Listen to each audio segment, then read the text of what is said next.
Buenos días, hermanos. Tenemos un gran gozo porque pues ya está terminando este año. En estos días estamos recordando el tiempo de Adviento.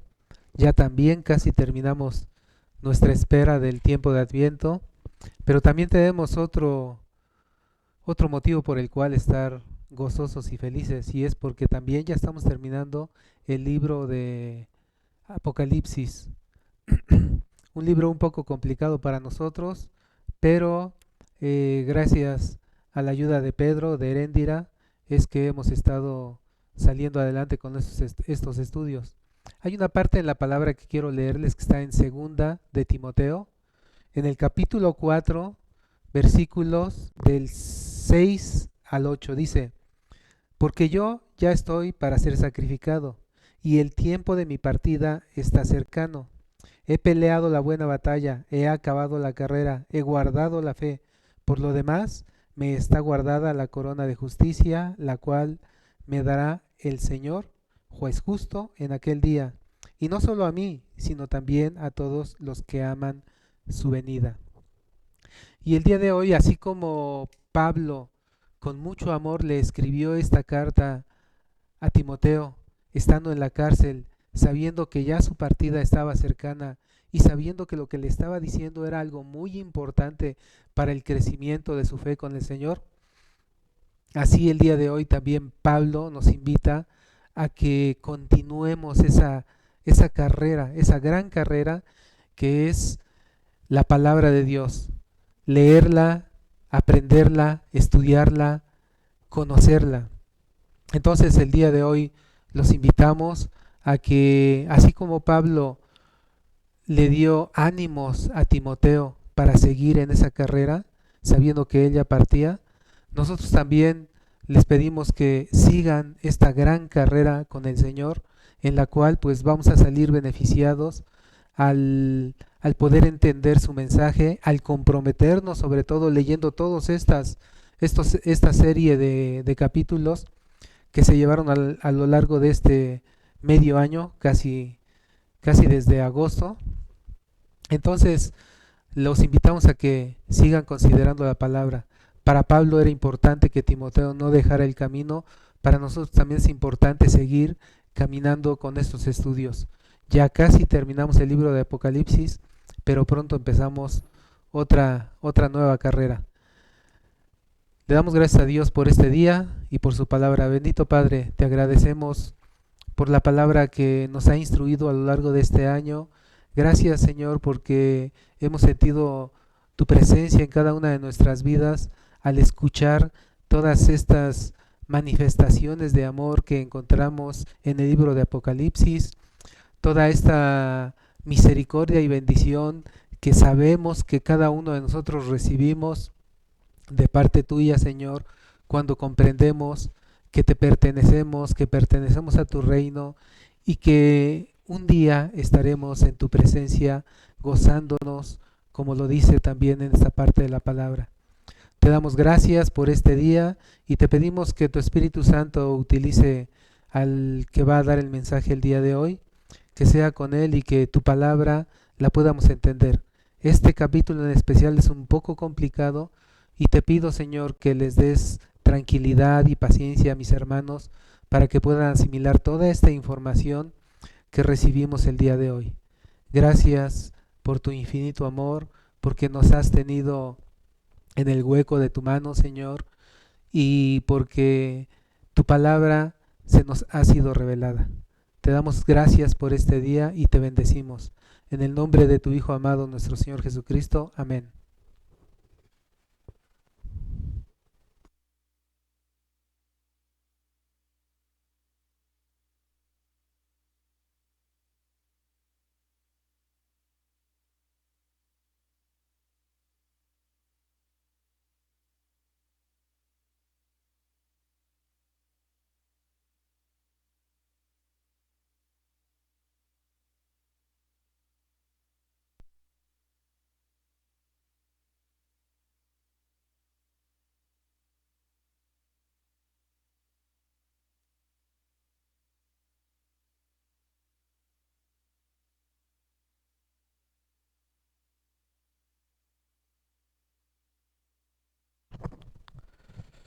Hola hermanos, ¿qué tal? Buenos días a todos.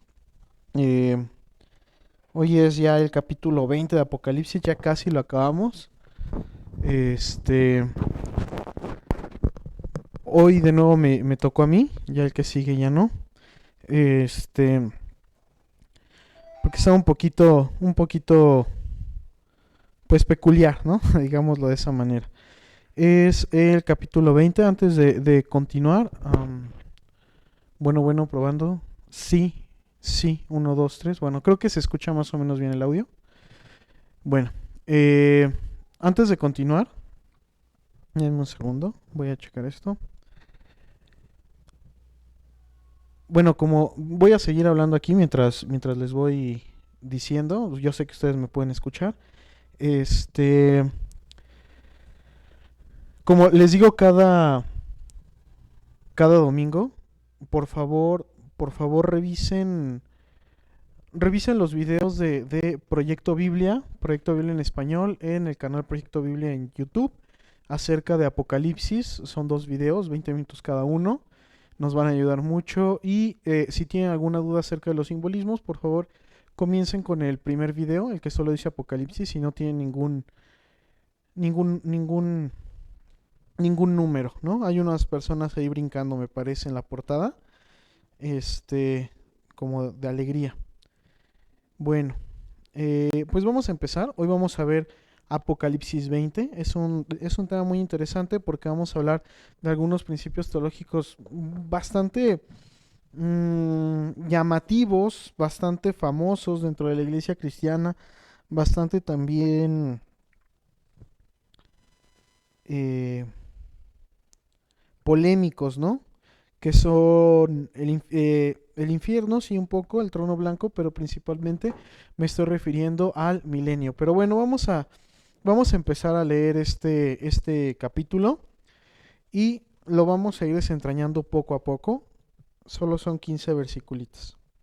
Dice así: vi un ángel que descendía del cielo con la llave del abismo y una gran cadena en la mano, y prendió al dragón, la serpiente antigua, que es el diablo y Satanás, y lo ató por 1000 años, y lo arrojó al abismo y lo encerró y puso sus sellos sobre él para que no engañase más a las naciones, hasta que fuesen cumplidos 1000 años, y después de esto debe ser desatado por un poco de tiempo. Y vi tronos, y se sentaron sobre ellos los que recibieron facultad de juzgar. Y vi las almas de los decapitados por causa del testimonio de Jesús y por la palabra de Dios, los que no habían adorado a la bestia ni a su imagen, y que no recibieron la marca en sus frentes ni en su mano, y vivieron y reinaron con Cristo 1000 años. Pero los otros muertos no volvieron a vivir hasta que se cumplieron 1000 años. Esa es la primera resurrección. Bienaventurado y santo el que tiene parte en la primera resurrección. La segunda muerte no tiene potestad sobre estos, sí, sino que serán sacerdotes de Dios y de Cristo, y reinarán con él 1000 años. Siempre se me olvida, ¿me pueden regalar un vasito con agua, porfa? Disculpen. 1000 años. Versículo 7. Cuando los 1000 años se cumplan, Satanás será suelto en su prisión, y saldrá a engañar a las naciones que están en los cuatro ángulos de la tierra, a Gog y a Magog, a fin de reunirlos para la batalla, el número de los cuales es como la arena del mar. Y subieron sobre la anchura de la tierra, y rodearon el campamento de los santos y la ciudad amada, y de... Gracias, gracias.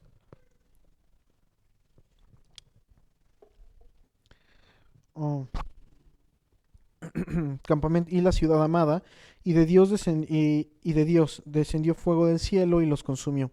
Y el diablo que los engañaba fue lanzado al lago de fuego y azufre, donde estaba la bestia y el falso profeta, y serán atormentados día y noche por los siglos de los siglos. Y vi un gran trono blanco, y el que estaba sentado en él, de delante del cual huyeron la tierra y el cielo, y ningún lugar se encontró para ellos. Y vi a los muertos grandes y pequeños de pie ante Dios, y los libros fueron abiertos, y otro libro fue abierto, el cual es el libro de la vida, y fueron juzgados los muertos los muertos por las cosas que estaban escritas en los libros según sus obras. Y el mar entregó los muertos que había en él, y la muerte y el Hades entregaron a los muertos que había en ellos, y fueron juzgados cada uno según sus obras, y la muerte y el Hades fueron lanzados al lago de fuego. Esta es la muerte segunda. y el que no se halló inscrito en el libro de la vida fue lanzado al lago de fuego. Ok, bueno, pues vamos a ir poco a poco avanzando en los simbolismos, como ya sabemos. Les pido, nunca lo han hecho, ¿no? Pero si en algún momento tuvieran alguna duda, comentario, este, crítica, ¿no? Con respecto de todo esto, por favor, escríbanos en YouTube, escríbanos en Facebook, si son más cercanos, pues escríbanos directamente al WhatsApp. Y claro que podemos ahondar en todos estos temas que son amplios, complicados, y que no los estamos estudiando a profundidad, con profundidad, perdón. No los estamos estudiando con profundidad como deberíamos, puesto que vamos un episodio un capítulo por semana. Pero es más complejo todo, ¿no? Y claro que se puede hablar más a fondo y se puede entender con mayor claridad si le pudiéramos dedicar más tiempo. Entonces, si hay alguna duda o eso, por favor tengan la confianza de preguntarnos y si podemos, pues la resolveremos, ¿no? Las dudas. Dice entonces los primeros versículos, dicen así. Vi a un ángel que descendía del cielo con la llave del abismo y una gran cadena en la mano, y prendió al dragón y la serpiente antigua, que es el diablo y Satanás, y lo ató 1000 años, y lo arrojó al abismo, y lo encerró y puso su sello sobre él, para que no engañase más a las naciones hasta que fuesen cumplidos 1000 años, y después de esto debe ser desatado por un poco de tiempo. Bueno, entonces vamos a empezar. No vamos a profundizar aún en los 1000 años, pero vamos a hablar un poquito acerca de ellos. Primeramente, vamos a entender que el Apocalipsis, como hemos visto, es un libro rodeado de símbolos. Entonces vamos a tomar eso en cuenta cuando hablemos de este número 1000 y vamos a dejar la posibilidad de que el 1000 no sea un número literal, sino que sea un símbolo. Como hemos visto, la mayor parte de los símbolos de los números, o más bien todos los números en la Biblia, eh, en el Apocalipsis son simbólicos y tratan de decirnos algo. El número 4 es el número de lo humano, perdón, de la creación. El número 6 es el número de lo humano. El 7 es de lo pleno, ¿no? De lo que está completo. Eh, por ejemplo, los 144,000 que decíamos que eran la iglesia, es 12 por 12, 144, ¿no? ¿12 qué? 12 tribus de Israel y 12 apóstoles, ¿no? Es la representación de 144. 144 más que más 1000. Entonces es un número grande. Y eso concuerda con la descripción de millares de millares. Entonces 144,000 lo podríamos partir en dos secciones, que serían 144, que es la multiplicación de las 12 tribus de Israel, representando al pueblo de Dios antes de Cristo, y los 12 apóstoles representando al pueblo de Dios después de Cristo, y el añadido de 1000 será una multitud inmensa, es decir, todos los creyentes de antes y de después de Cristo, todos los que verdaderamente siguieron a Dios. Esos serán los 144,000, ¿no? El número 40 representa prueba, ¿no? 40 años en el desierto, 40 días en el desierto, en el caso de Jesús, etcétera, ¿no? Entonces, frecuentemente los números no van a ser una, digamos, noción o medición o anotación aritmética, numérica, cuantitativa, sino que van a ser eh, una anotación simbólica. Y 1000 no va a escapar a ello, ¿no? Entonces 1000 años va a representar, no van a ser 1000 años literales, ¿no? Del 2053 al 3053, ¿no? Del año 2053 al año 3053, no. Va a ser un símbolo que va a hablar de algo cuantioso. Por eso mencionaba los 144,000. 144 va a ser el número de la suma de las 12 tribus de Israel más los 12 apóstoles. Y el añadido 1000 va a significar una multitud incontable. Entonces, el número 1000 va a ser un conjunto cerrado, similar al número 10 que estuvimos viendo en las cabezas de la bestia, un conjunto cerrado, un conjunto terminado, pero mucho más grande que el de la bestia, ¿no? Bueno, más bien, mejor dicho, mucho más grande que el 10. Entonces el 10 y el 1000 van a tener la misma función, pero van a variar en cuanto a cantidad. El 10 va a ser algo corto, pequeño, y el 1000 va a ser algo grande y largo, ¿no? Entonces es un periodo largo de tiempo. Y bueno, hasta ahí nos vamos a quedar con la explicación de los 1000 años por ahora. En un momento la retomaremos. Entonces los 1000 años van a ser un símbolo y no va a ser algo literal. Dice, entonces vamos a ver que este ángel ha descendido del cielo con las llaves del abismo. En el pasado vimos que una estrella cayó del cielo y esta estrella se llamaba Ajenjo y llevaba las llaves del abismo. Entonces cuando se estrelló en la tierra abrió el abismo y liberó a todos los demonios, ¿no? Y vimos que las estrellas son símbolos de ángeles en la literatura apocalíptica, por lo tanto una estrella que cae es una estrella caída, es un ángel caído. Y es la estrella por antonomasia, por excelencia, digámoslo de esta manera, es decir, la estrella, ¿no? Con el artículo la. Por ende, es el ángel, aquel ángel que lleva las llaves del abismo. Luego entonces sabemos que esta estrella llamada Ajenjo será Satanás. Pero en esta ocasión, un ángel ya no cae del cielo, sino que está descendiendo, no cae precipitadamente, no es un ángel caído, está bajando, no se está cayendo, se está bajando, digamos, poco a poco, y lleva las llaves del abismo de nuevo, pero esta vez ya no va a liberar a las fuerzas demoníacas sobre el mundo, sino que lleva una cadena en la mano, y es que va a atar, va a amarrar a quien fuera quien en primer lugar abrió el abismo, ¿no? A Satanás, lo va a atar. De ahí que vengan algunas teologías no serias acerca de la guerra espiritual y de que tenemos que atar demonios y cosas así.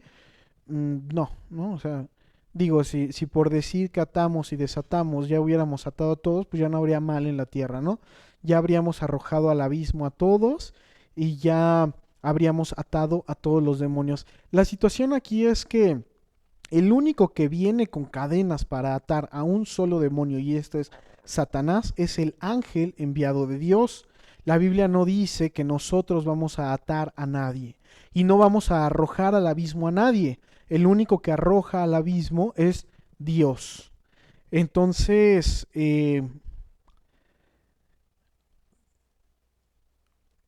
vemos que este ángel viene con autoridad de Dios para encadenar al dragón, la serpiente antigua, que es el diablo y Satanás. Y lo ató por un periodo grande de tiempo, ¿no? Por 1000 años. Por un periodo indefinido estuvo atado, estuvo controlado. Es decir, ya está derrotado. Vemos que Satanás no puede ejecutar ninguna acción en contra del ángel. No se pelean, no están al tú por tú. No se avientan bueno, como dicen aquí en México, ¿no? No se avientan un tiro, un round, ¿no? No se dan un golpe y un golpe. No. Llega el ángel con la autoridad de Dios y Satanás queda completamente indefenso, incapaz, inútil, ¿no?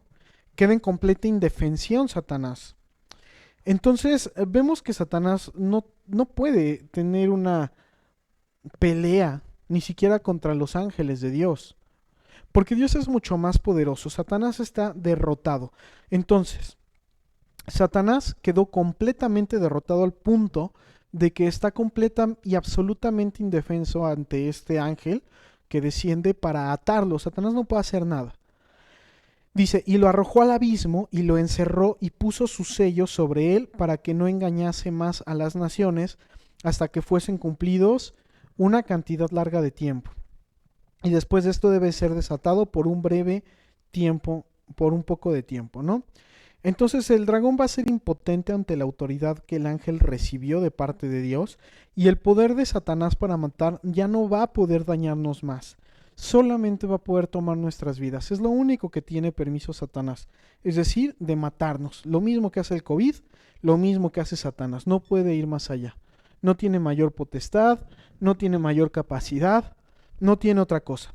Vamos aquí a detenernos un poco, espero no tardarme porque tengo que ahondar en los 1000 años. Y les voy a leer algunas citas, las pueden buscar. Y es que ahora que empezó esto de esta enfermedad, ¿no? Que muchos cristianos empezaron a leer versículos de la Biblia, ¿no? Donde dice que no vendrá mal sobre mí, no he de morir, no me voy a envenenar, cosas así. Y están mal interpretados. Recordemos que la revelación es progresiva. Entonces, si vamos a interpretar el Antiguo Testamento, lo tenemos que hacer a la luz de Jesucristo y no al revés. No vamos a interpretar a Cristo a la luz del Antiguo Testamento. Entonces les quiero leer algunos pasajes, perdón, y dice Salmo 91, del 10 al 12, dice, no te sobrevendrá mal, ni plaga tocará tu morada, pues a sus ángeles mandará acerca de ti, que te guarden en todos tus caminos, en las manos te llevarán para que tu pie no tropiece en piedra. ¿Qué dice este salmo? ¿Que no le va a dar COVID, hermano? Claramente, no, de ninguna manera. Lo que dice este salmo es que su vida está guardada en Cristo y no va a probar la condenación.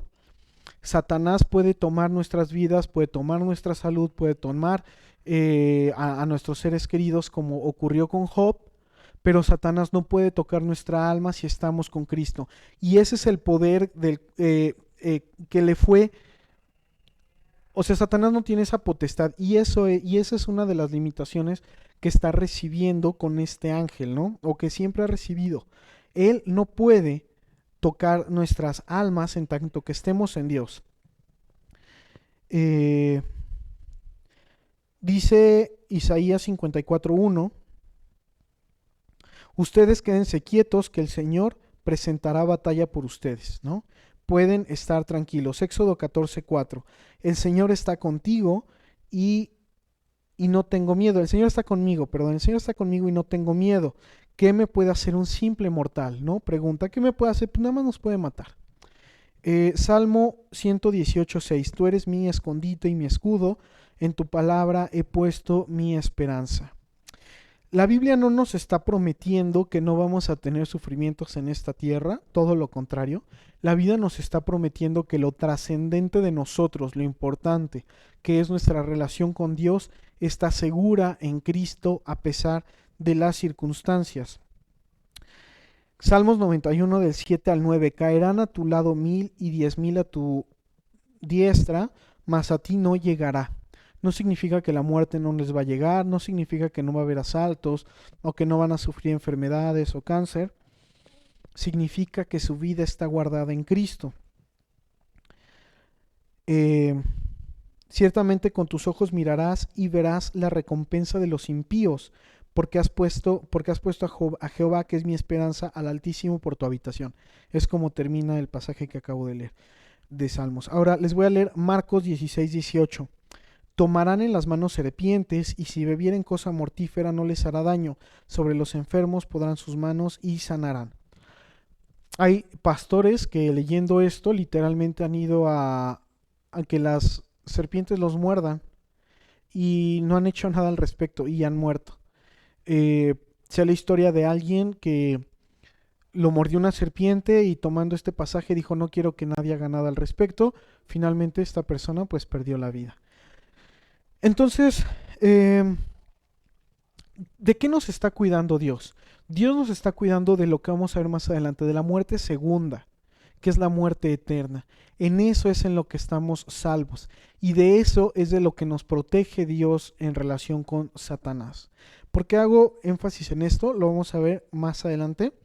Dice el versículo 4. Y vi tronos y se sentaron sobre ellos los que recibieron facultad de juzgar, y vi las almas de los decapitados por causa del testimonio de Cristo, de Jesús, y por la palabra de Dios, los que no habían adorado a la bestia ni a su imagen, y que no recibieron la marca en sus frentes ni en sus manos, y vivieron y reinaron con Cristo 1000 años, ¿no? Vamos a leer 1 Corintios 6:3, y dice así. Les está diciendo Pablo a los corintios, ¿no saben que vamos a juzgar a los ángeles? ¿Cuánto más vamos a juzgar las cosas de esta vida? Bueno, ahí hay un contexto que los corintios están teniendo problemas entre ellos y van al al juzgado, van, digamos, al... a- ¿Todavía? Ah, sí, pensé que había un problema con la transmisión. Van ante el juez y entonces les piden que el juez resuelva sus problemas y Pablo les dice, ustedes son hermanos en Cristo, para empezar no deberían tener problemas, pero si ya los tienen, resuélvanlos ustedes mismos porque no hay ninguna justificación para que no lo resuelvan.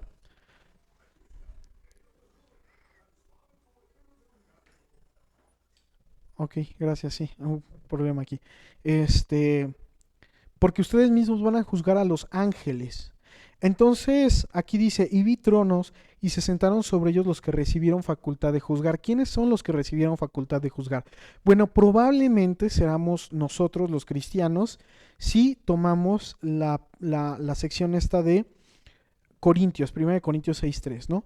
Y vi las almas de los decapitados por causa del testimonio de Cristo y por la palabra de Dios. Juan vio las almas de los que habían sido mártires en Cristo.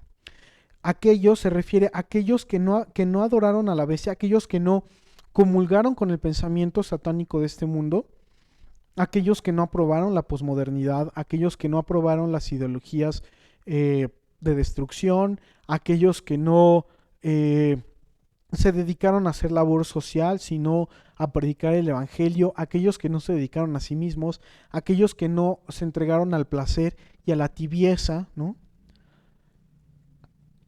Entonces, estos van a ser los decapitados, ¿no? Los mártires, los que se entreguen de verdad a Dios, los que no adoraron a la bestia ni adoraron a la imagen de la bestia, y aquellos que no recibieron que no recibieron en su mente, en su pensamiento, la forma de pensar del anticristo ni de su falso profeta, ni tampoco actuaron como el anticristo los invitó a actuar y vivieron y reinaron con Cristo 1000 años, ¿no? Entonces aquí dice que hay un punto y coma, ¿no? Entonces por eso hago la separación, porque dice que son las almas de los decapitados por causa del testimonio y ellos reinaron con Cristo mucho tiempo, un tiempo, un chorro de tiempo.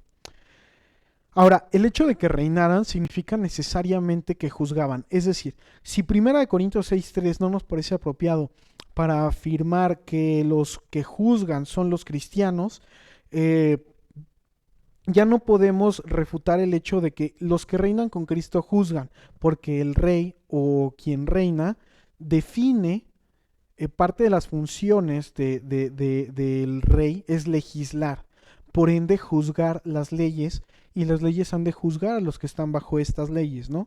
Entonces, los que están sentados sobre estos tronos juzgando junto con Cristo son la iglesia. Vamos a retroceder un poco y vamos a recordar que había un ángel que descendió del cielo, que ató a Satanás y lo arrojó para que no pudiera, fue arrojado, fue atado para que no pudiera engañar, ¿no? Vamos a leer ahora el versículo 5. Pero los muertos no volvieron a vivir. Los muertos no volvieron a vivir hasta que se cumplieron 1000 años. El tiempo que los cristianos están reinando y juzgando es el mismo tiempo que Satanás está atado y es el mismo tiempo en que los muertos no resucitan. Esto es importante, porque mientras los cristianos están sojuzgando, Satanás está atado y los muertos no están resucitando. Es importante porque yo quiero que note usted, hermano, que ahorita no ha resucitado ningún muerto. Vamos a ir viendo esto. Pero los otros muertos no volvieron a vivir hasta que se cumplieron 1000 años. Es decir, cuando terminan los 1000 años en que los mártires están sojuzgando junto con Cristo, hasta que se culminan esos 1000 años, es el mismo periodo de tiempo que Satanás está atado y es el mismo periodo de cuando termina este periodo de tiempo son resucitados o vuelven a vivir los muertos. Y dice, esta es la primera resurrección. Bienaventurado y santo el que tiene parte en la primera resurrección.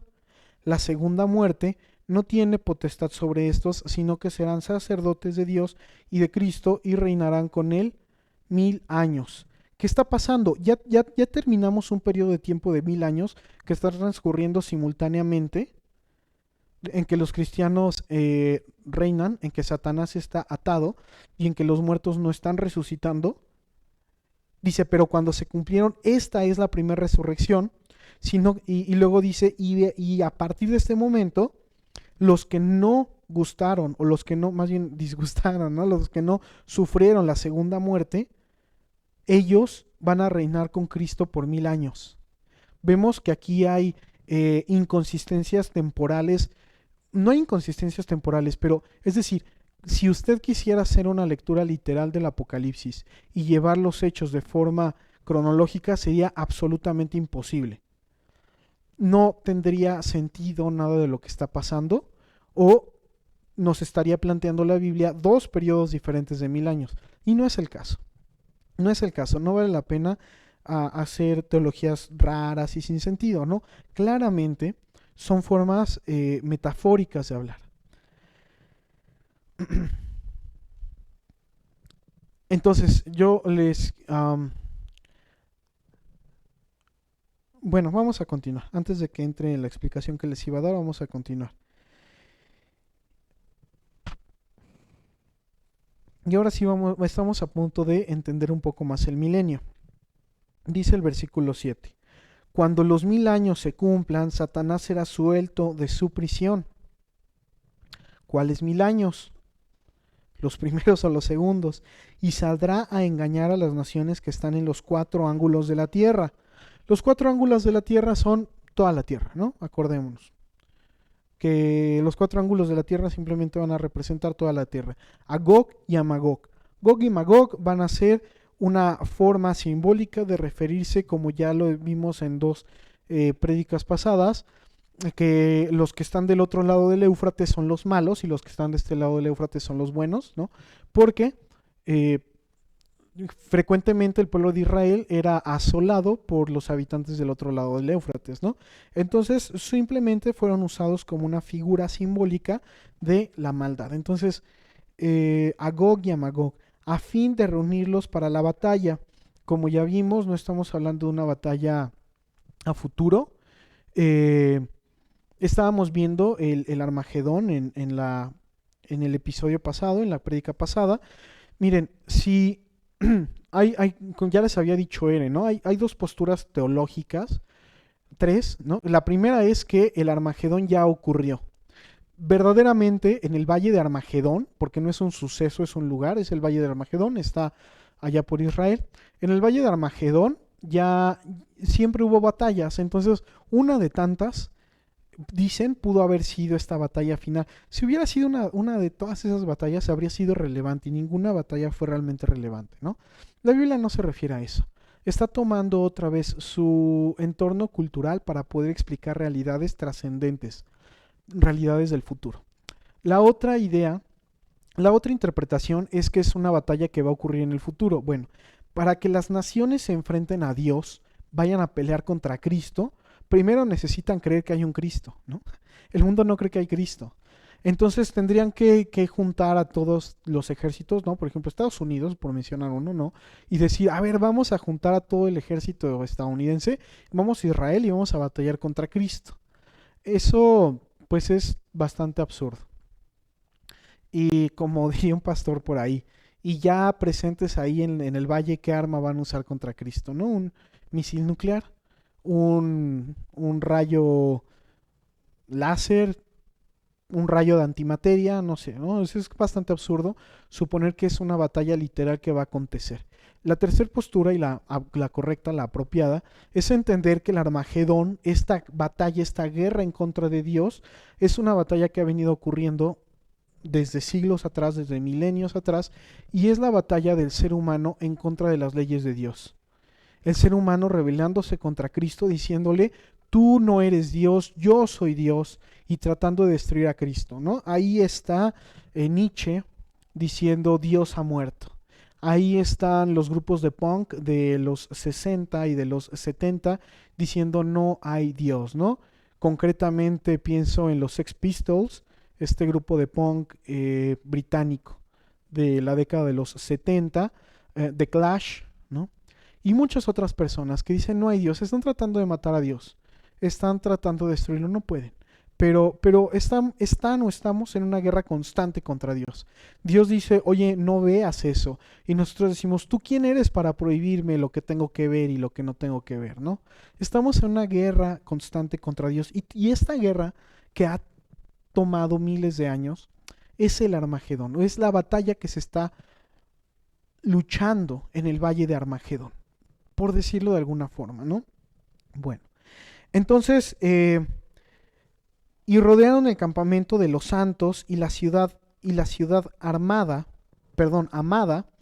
y de Dios descendió fuego del cielo y los consumió. Es decir, los impíos, los que están en contra de Dios, están tratando de rodear todo lo que tiene que ver con Dios, si es una persona, si es una iglesia, si es una idea. Para el 2022, una feminista, y lamento mucho no poderles dar el nombre porque no lo recuerdo, me encantaría para que vean que no es mentira, patrocinada por esta organización del señor Soros, Open Society, ¿no? Y Open Democracy, trata de abolir a la familia, trata de destruir a la familia, que ya no exista más la familia. Y dice que la familia tiene que desaparecer por varios motivos. Uno de ellos, y es el real, o sea, dice cosas como que la familia contamina el medio ambiente, ¿no? Porque los niños contaminan. Que la familia es abuso sobre la mujer, porque en las familias hay embarazos, y los embarazos son trabajo, y el trabajo lo hace la mujer y no el hombre. Por ende, es explotación de la mujer. Por eso, la familia tiene que desaparecer y también tiene que ser permitido el aborto para que la mujer no sea explotada, ¿no? Ahí se los dejo a todos los que les gusta decir las y los. Vean a dónde conduce su uso del lenguaje, ¿no? De las y los es apoyar a todas estas personas.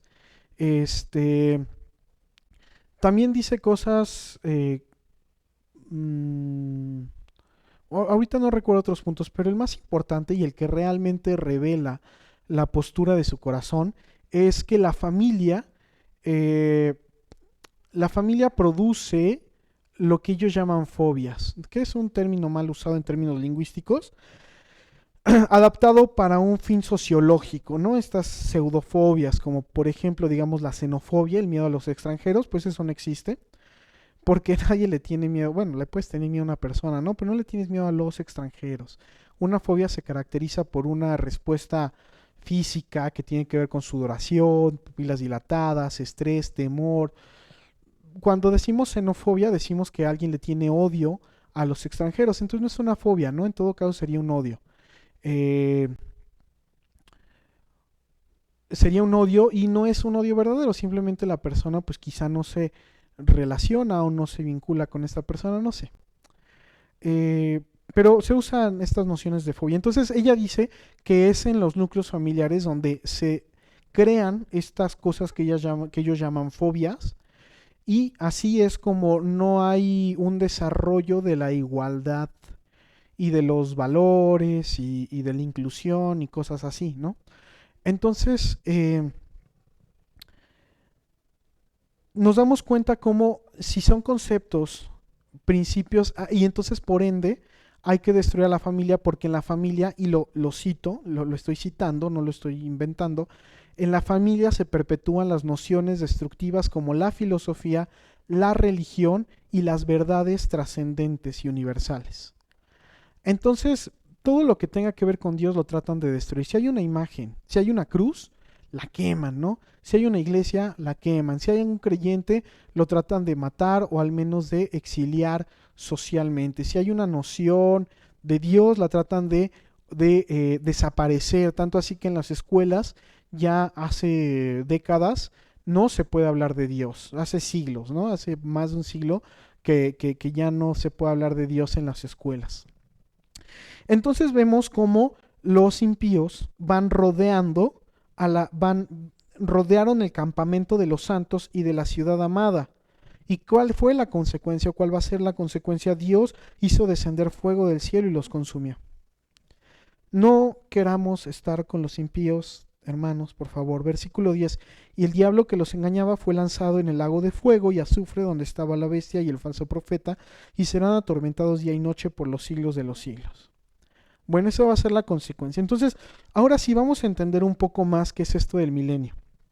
Hay tres posturas básicas acerca del milenio. La primera, y la que seguramente todos o la mayoría adoptan, es la premileniarista. La segunda será la postmileniarista y la tercera será la amileniarista. Para empezar, vamos a notar una cosa. El milenio no es doctrina fundamental, no podemos hacer separación de iglesia por esto. Si nosotros pensamos en la doctrina del amor o en la doctrina de Cristo como Mesías, vamos a encontrar un fundamento sólido desde Génesis hasta Apocalipsis acerca de cualquiera de las dos que les mencioné, ¿no? Es muy complicado, es muy complejo, muy rico en pasajes, muy rico en estudio. La doctrina del milenio aparece en un pasaje en la Biblia y es el que estamos leyendo, Apocalipsis 20 del 1 al 10. Punto. 10 versículos hablan del milenio, una doctrina que se ha venido a convertir en fuente de películas, de inspiración para libros, de peleas, de separación de iglesias, una doctrina que no es ni de lejos fundamental y que no puede tener el mismo peso, por ende, que debe de tener la doctrina, por ejemplo, de que Jesús es el Mesías, de la resurrección, la doctrina de la muerte del yo para vivir una ética del reino, etcétera, etcétera. Entonces lo primero que vamos a acotar. Lo segundo que vamos a acotar es el hecho de que ya mencionamos que los 1000 años son un símbolo. Pero vamos a explicar un poquito las doctrinas que les mencioné. La premileniarista supone que el mundo va a ir incrementando en una degradación moral tal que en algún punto Dios va a arrebatar a los cristianos, los va a quitar del mundo, los va a quitar del mundo, entonces va a empezar la gran tribulación, van a acontecer todos estos sucesos impresionantes que ya vimos que son símbolos, como que la estrella se cae del cielo, el cielo se oscurece, los mares, hay terremotos, los mares salen de sus cauces, los ríos se secan, los peces se mueren, todo esto que ya estuvimos explicando va a acontecer. Luego va a volver Jesús, va a juzgar al mundo, va a instaurar un reino de 1000 años y al término de estos 1000 años Satanás va a salir, va a ser liberado de nuevo, va a engañar a las naciones, otra vez las naciones se van a rebelar en contra de Dios y finalmente Dios ahora sí va a hacer el juicio como debe de ser y va a quitar a todas las naciones. Esa es la postura premileniarista que estoy seguro que muchos de ustedes es con la que se identifican mayormente. Esta postura tiene algunos problemas, para empezar de tipo lógicos, como preguntar, bueno, ¿por qué Dios no terminaría con Satanás en tiempo y forma? Una respuesta, pues más o menos ahí ingeniosa, digamos, es que en la doctrina ortodoxa, ¿no? Suponemos que tenemos alrededor de 1000 años y entonces los 1000 años últimos serán el séptimo, los 7 últimos o los 7 postreros 1000 años, y esto cumpliría un ciclo de 7 y estaría de acuerdo con los 7 días de la creación y con las 70 semanas de Daniel y todo esto, ¿no? Entonces, pero realmente no alcanza a satisfacer, ¿no? la idea. Y otra pregunta es, si el Espíritu Santo se va con los creyentes durante la gran tribulación, ¿cómo es posible que los que se quedan sean más avivados que aquellos que se fueron? Y hay varias otras cuestionamientos o preguntas inconsistentes dentro del milenio, dentro de la teoría premilenarista, además de lo exigido de la literalidad del texto, y además de que esto supondría que todo lo que hemos dicho de Apocalipsis y todas las simbologías no son símbolos, sino que son cuestiones literales, ¿no? Y esto traería abajo ahora sí serían inconsistencias temporales, ¿no? ¿Qué pasa con las inconsistencias temporales que hay en Apocalipsis y que no podemos hacer compatir porque las cosas suceden una y otra vez o resuceden, o el mundo ya estaría destruido como 2 veces y medio, ¿no? Para el término Apocalipsis, también si van a reinar con Cristo todos los hijos de Dios, incluyendo los que han muerto en el pasado, los resucitados, hablamos de millones de personas gobernando sobre un puñito de gente que queda, que son los impíos, y va a ser así una cantidad muy pequeñita de gente, ¿no? Entonces hay muchas inconsistencias y, como les digo, si quieren profundizar más en ellas, si tienen más dudas, les suplico que se comuniquen con nosotros y se las podemos hacer saber. Ahorita no, porque no tenemos tiempo, pero el punto es que es poco sólida la teoría premilenarista. La postmileniarista ya casi nadie la cree. Tuvo una pérdida de adeptos allá por a finales del siglo XIX y a mediados del siglo XX por causa de las guerras, y es que estaba alineada con un tipo de pensamiento que se llamaba pensamiento positivista, y este suponía que el ser humano iba avanzando o evolucionando socialmente a la perfección de la sociedad, ¿no? Entonces, el postmileniarismo dice que el ser humano va a ir mejorando, y vamos a llegar a un punto de vida tan buena que el mal va a estar reducido a su mínima expresión. Prácticamente no van a pasar cosas malas en todo el planeta y todos van a ser creyentes de Cristo, pero eventualmente el mal va a ir resurgiendo y entonces va a venir Jesús y va a acabar con todo. Eso es poco fiable o poco viable porque no parece que el mundo vaya para mejor. Desde que inició el siglo XX, el mundo ha entrado en una de sus etapas más caóticas, violentas y, ¿cómo se dice esto? Carentes de valores, carentes de ética, de lo que nunca había estado. No, el siglo XX, el siglo XXI han sido la decadencia de la humanidad en muchos sentidos, ha sido terrible. Y la amileniarista afirma que no hay un milenio como tal.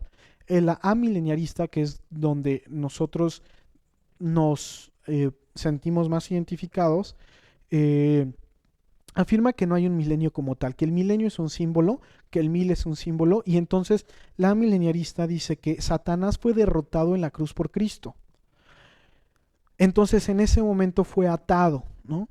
Su poder fue controlado. ¿Por qué fue controlado? Porque en el momento en el que Cristo resucita, muere y resucita, ya no, y luego desciende en Pentecostés el Espíritu Santo, usted puede, por medio del Espíritu Santo, tener una relación con Cristo. Ahora Satanás ya no tiene el mismo poder sobre las naciones. Aunque veamos todo patas para arriba, todo de cabeza, Satanás ya no tiene el mismo poder, porque ahora hay personas llenas del Espíritu Santo que pueden recordarle al mundo lo que es bueno y lo que es malo. Así es como inicia la forma en la que los cristianos van sojuzgando a las naciones, y que este periodo de 1000 años habrá iniciado con la resurrección de Cristo, probablemente con su muerte, probablemente con su resurrección, probablemente con su ascensión, o probablemente con cuando descendió el Espíritu Santo, ¿no? Cualquiera de estas 4 ocasiones hubo iniciado el milenio, y el milenio ha transcurrido no por 1000 años exactos, ahora por 2021 años hasta ahora, un poco más, un poco menos, dependiendo la datación histórica. Y estos vendrían a ser los 1000 años, ¿no? Y después de este mundo de 1000 años, donde el mal ha sido suelto y ha sido liberado, y ahora está engañando a las naciones, y las naciones hacen una guerra más cruenta y violenta en contra de Dios, Dios vendrá a juzgar las naciones. A mí me parece bastante más razonable y concuerda mucho más con la literatura apocalíptica, con la interpretación de la literatura apocalíptica y con los sucesos que han acontecido en el mundo en los últimos 2000 años, ¿no? Y estas serán las 3 posturas, la premileniarista, la postmileniarista y la amileniarista. Nosotros creemos en la amileniarista, si lo llamáramos de alguna manera. No obstante, les recuerdo que no es doctrina fundamental el milenio. La doctrina fundamental, hermano, es que usted y yo somos pecadores y pecamos en contra de Dios. Ahora, Dios envió a su Hijo para darnos salvación en Cristo Jesús. Dios envió a su Hijo para darnos salvación en Cristo Jesús, y podemos ser salvos y no condenados si, solo si, entregamos nuestra vida a Dios, si volvemos a nuestro Creador. Eso es doctrina fundamental. Y eso nos lleva directamente a los últimos 5 versículos de este capítulo, que son los del trono blanco. Dice, y vi un gran trono blanco al que estaba, vi un gran trono blanco y al que estaba sentado en él, de delante del cual huyeron la tierra y el cielo y ningún lugar se encontró para ellos. Bueno, el trono blanco es el trono del juicio de Dios. La tierra y el cielo huyeron, es decir, es una forma de decir que incluso la creación le teme, que no hay nada tan grande como Dios. Es solo eso, ni la tierra se fue, ni el cielo se fue. O podría ser interpretado como que huyeron en términos de que fue deshecho, desaparecido, para dar lugar a la nueva creación que vamos a ver a continuación en el capítulo 21, que va a ser la nueva Jerusalén. Puede ser cualquiera de las dos. O bien, están diciendo que las cosas viejas pasaron, aquí todo es hecho nuevo, y va a haber una nueva creación, o bien simplemente está diciendo que nada en la creación puede imponerse ante Dios. Dios es más grande que todo. Cualquiera de las dos interpretaciones está bien. No hubo, las dos, ¿no? Incluso las dos al mismo tiempo. No hubo lugar alguno para los demonios y sus seguidores, ya no hubo lugar. Ya no queda lugar en la tierra para ellos ni en ningún otro sitio. Ellos van a ser echados de la tierra, ya no van a estar aquí. Dice, y vi a los muertos, grandes y pequeños, de pie ante Dios, y los libros fueron abiertos, y otro libro fue abierto, el cual es el libro de la vida, y fueron juzgados los muertos por las cosas que estaban escritas en los libros, según sus obras. Entonces vamos a entender algo. El creyente va a ser siempre visto como salvo ante los ojos de Dios, ¿no? Si usted está pecando en este momento, hermano, o acaba de pecar y siente que no es digno de Dios, pues sí, no es digno. pero, pero no por eso pierde la salvación. Ahora, como dice Pablo, no porque seamos salvos, vamos a insistir en pecado, ¿no? Pero Dios nos salvó de pecado. Dios nos ve a través de Cristo. Si en verdad hemos creído en Cristo, Dios no va a ver nuestros pecados, sino que va a ver nuestra relación con Dios, el hecho de que creemos en Dios. Esto lo digo porque para el Apocalipsis se teme que si no nos portamos lo suficientemente bien, no vamos a ir al cielo. Usted no se va a portar lo suficientemente bien para ir al cielo nunca, ni usted ni yo. Pero puede creer en Cristo y Cristo le va a permitir ir al cielo a pesar de su pecado, a pesar de lo que hizo hoy, a pesar de lo que hizo ayer, a pesar de lo que hizo esta semana, de eso tan horrible que no se lo quiere confesar a nadie. A pesar de eso Dios lo ama y ya está perdonado usted. Nada más disfrute su relación con Dios y pues cesemos el deseo de pecar, ¿no? Entonces la salvación va a ser por gracia y no por obras. Cuando habla de aquí de los libros de la vida, no significan libros literales, ¿no? Dios no tiene tan mala memoria que necesita anotar en libros, o mejor dicho, en rollos, porque no había libros en ese entonces. Cuando habla de libros, en todo caso se refiere a rollos, rollos de papiro hechos con piel de cerdo, generalmente con piel de cerdo. No son rollos de papiro celestial, hechos con piel de cerdo celestial, con pieles celestiales, escritos con tinta celestial, no es eso. Es una forma de decir que todos nuestros actos y nuestras obras están constantemente delante de Dios. Todo lo que usted hizo, hace y va a hacer, todo eso está delante de Dios. Toda nuestra existencia está plenamente delante de Dios. Dice, y el mar entregó a los muertos que había en él, y la muerte y el Hades entregaron a los muertos que había en ellos y fueron juzgados cada uno según sus obras. Ahora, no hay un sitio mágico llamado mar, ni tampoco se refiere al mar, literalmente. No hay un sitio mágico llamado muerte, ni una persona o un ente con cara de calaverita que se llame muerte, no existe. Y no existe un sitio ahí raro llamado Hades.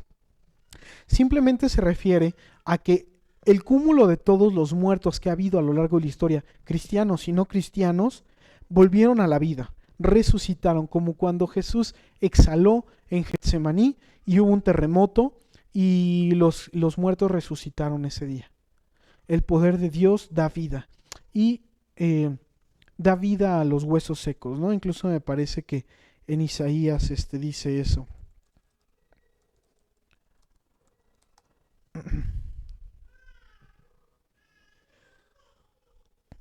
Dice, y me dijo, hijo de hombre, ¿Vivirán estos huesos? Y dije, Señor Jehová, tú lo sabes.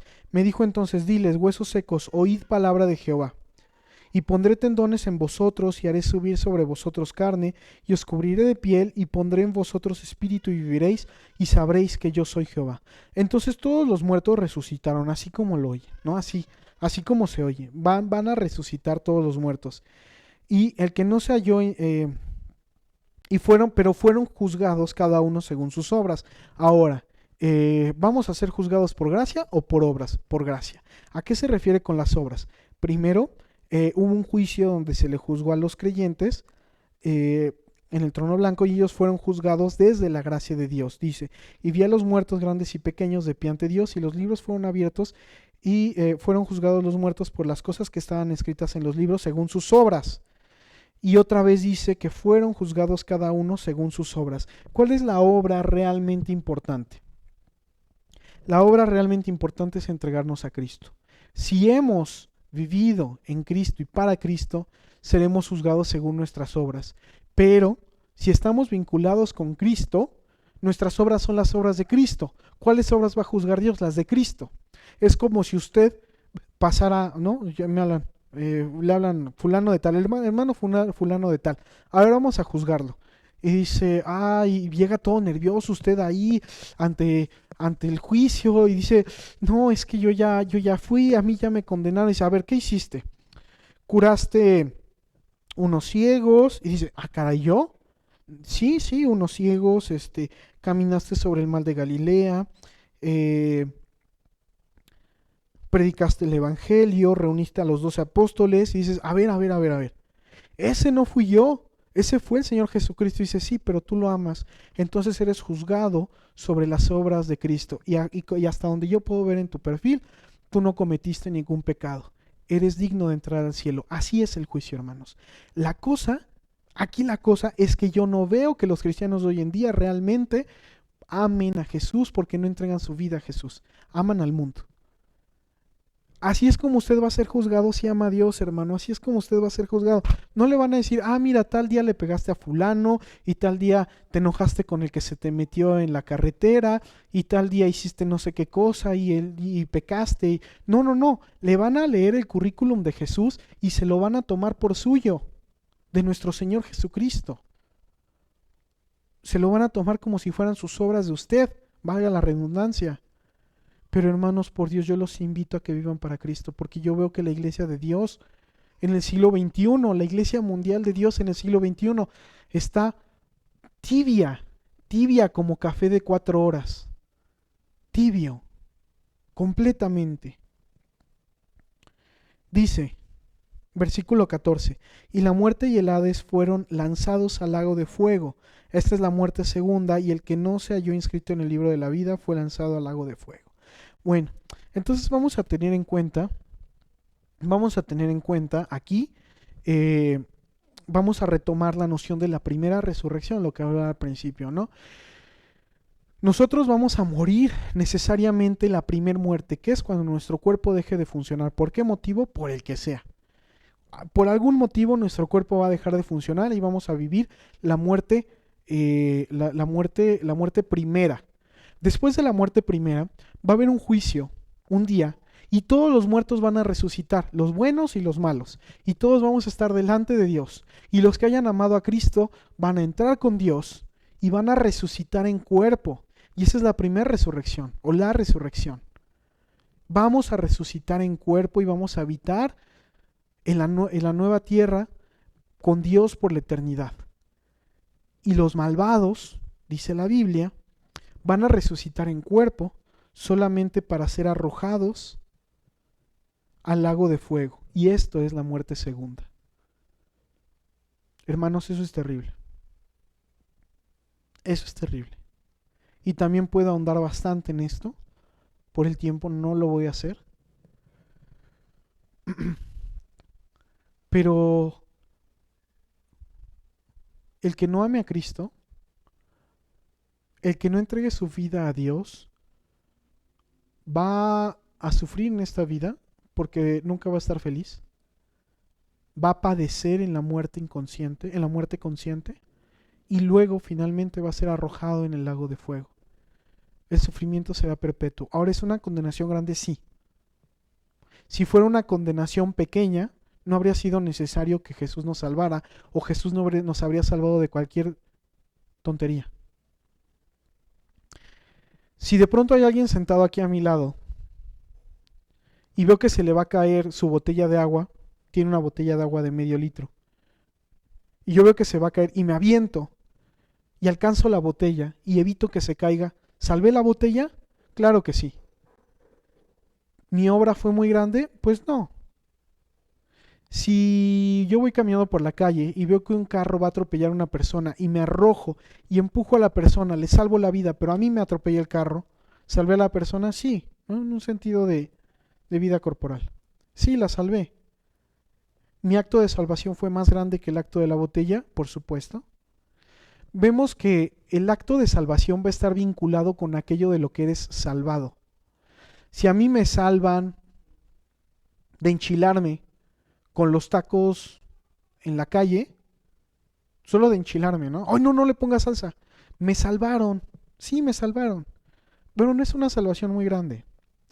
Si a mí me salvan de una guerra, de morir en un accidente de avión, es una salvación mayor. Ahora,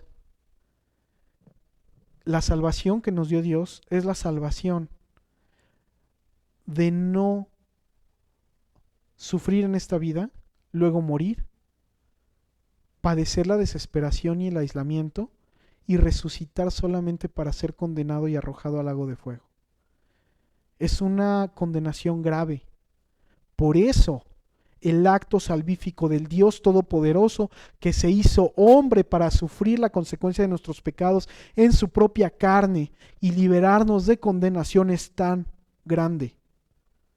Y nos parece tan normal y tan poca cosa. ¿Le parece una condenación grave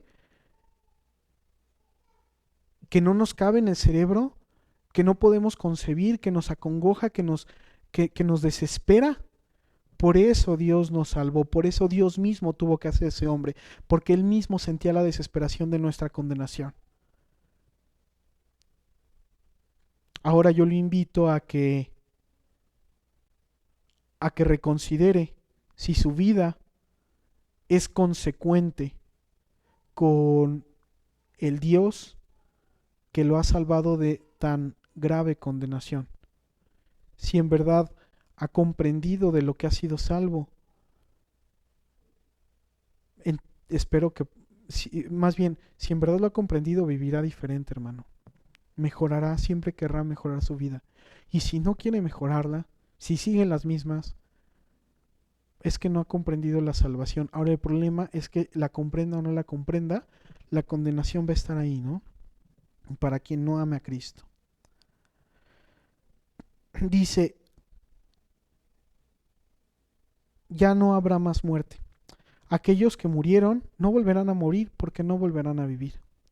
Y aquellos que vivieron tampoco probarán la muerte de nuevo. Por eso dice que el Hades y la muerte fueron arrojados al lago de fuego, porque ya no va a haber más muerte, nunca más nadie volverá a morir. Los que murieron permanecerán muertos de una vez y para siempre. Y los que vivieron permanecerán vivos de una vez y para siempre. El imperio de la muerte terminó. La muerte y el Hades fueron arrojados, fueron desaparecidos, fueron quemados. Nadie más volverá a morir. Esto nos lleva a la conclusión del día de hoy. En primer lugar, no pongamos nuestros ojos en este mundo condenado. Este mundo está condenado a la destrucción. Si usted tiene su gozo, sus gozos, sus alegrías, sus deseos en las cosas de este mundo, hermano, tema. Yo no se lo digo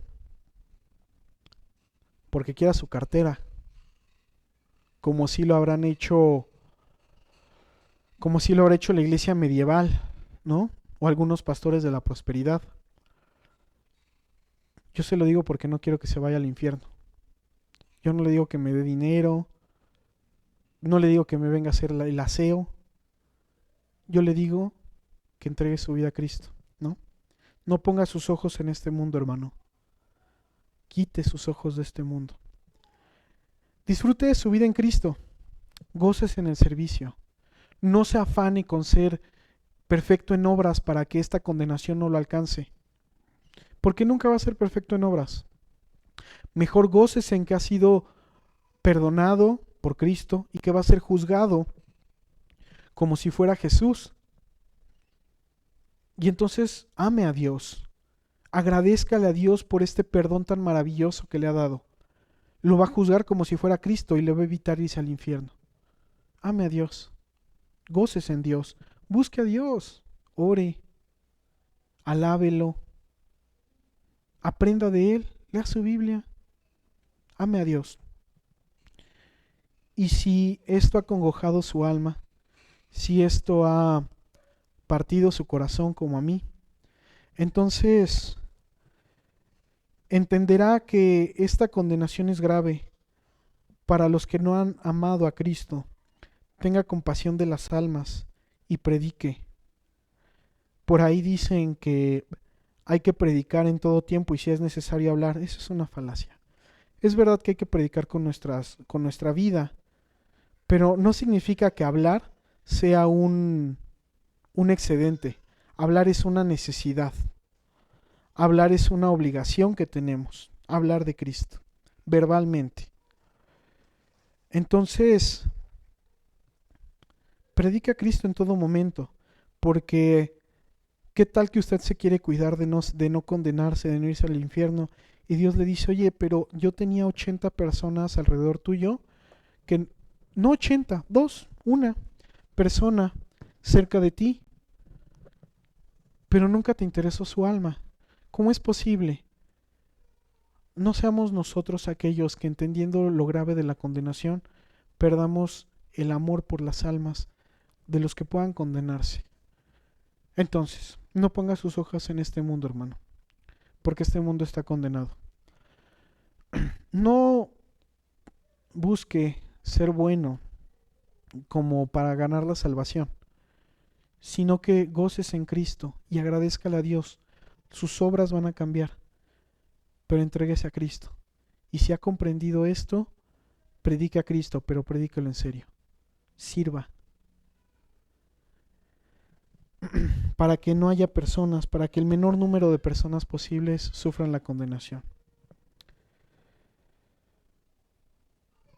Le damos gracias, Señor, en el nombre de Cristo Jesús. Amén.